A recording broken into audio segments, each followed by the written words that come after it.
on flights, the flights that I think the industry wanted us to provide more additional capacity, give more airlines opportunity to carry especially cargo out of Kenya, because I think the cost of cargo was uncompetitive. Is that what was the issue? So Davis, we have made some progress. Can Davis report to us some progress on that? Thank you, Your Excellency. Like has been mentioned with Turkish Airline and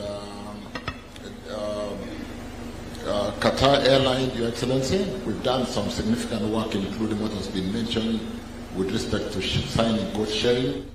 And as Kenyans, Your Excellency, what we learned in this industry is, albeit the challenges we have with our own airline, we can leverage on our established airspace and development in the aerospace industry in Kenya to negotiate for things like code sharing and ensure that even when we do not have enough aeroplanes to basically facilitate the freighters, the challenge that we've had with the green produce, where the cost of freight you could consider it to be a low value item, because the cost per kilogram of vegetable and the cost of electronics, Your Excellency, the freighters will tend to shift to high value freight and leave us disparate. So inside of the code sharing and some of the things we are doing with Kenya Airways to leverage on the Kenya advantage would be to ensure that we take advantage of the fact that whereas we have bilateral air transport agreements, and whereas we may not have equipment to basically reciprocate the kind of frequencies that would actually demand of other airlines, we are now negotiating on code sharing and therefore being able to leverage on our own advantage and ensure that we push for advantage for our local market. And so we are doing a lot of work, even as we speak today, with Fly Dubai, with the Emirates, so that as we allow more frequencies, we ensure that we address the challenges that we have in the freighters and therefore be able to uptake most of our green produce, albeit the challenge of the value of green produce vis-a-vis the high-value electronics, where freighters tend to migrate when the freight volumes are of significant value around Christmas time in other markets. So a lot of work has been... Davis, can you speak specifically to how many extra flights are there now? I think we have 3 or 4 or 5 extra flights. One to Gatwick, which we approved, and I was there in London when it met the inaugural flight.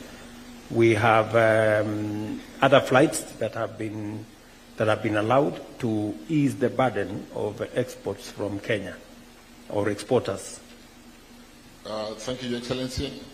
With specifics to BA, they did apply for frequencies into Nairobi from Heathrow, and we allowed them 3 additional frequencies.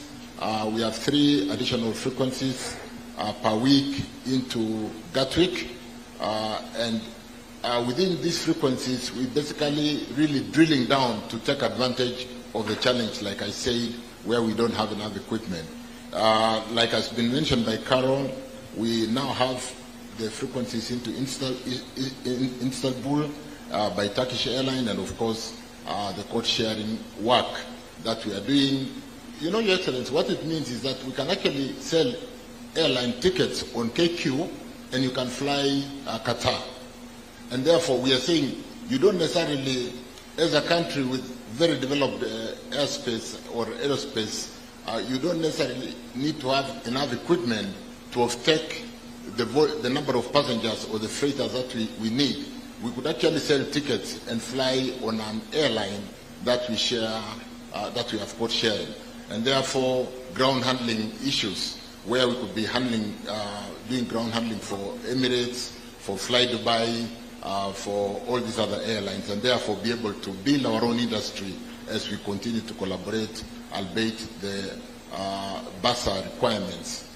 So, Your Excellency, a lot of work is happening in that space. We have a meeting tomorrow just to finish between the Minister for Tourism, the Minister for Trade, and the Minister for Agriculture to also